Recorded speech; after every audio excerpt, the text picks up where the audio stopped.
Hi everyone, this is Ellen James. Kayo po ba ay naghahanap ng mapagkakakitaan or kayo po ba ay naghahanap ng side hustle na pwede nyong gawin kahit na nagkatrabaho kayo 24/7 or kahit na may trabaho kayong full-time? Ako po ay isang digital entrepreneur. I started the business almost 2 years na po. Ako po ay kumikita na dito sa business ko ng 4 to 5 figure a month. Consistent po yon. Consistently po dumarating po sa akin ang aking compensation galing sa business.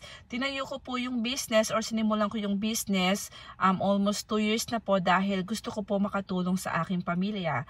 Wala po akong trabaho dito sa USA dahil wala pong mag-aalaga sa akin ng aking mga anak. So though meron naman pong mga daycare pero kung saan po ako nakatira is malayo po yung daycare at saka mahal po yung daycare. So naisip ko instead na magbayad ako sa daycare na halos yung buong isang buwan nakikitain ko is mapupunta lang sa daycare.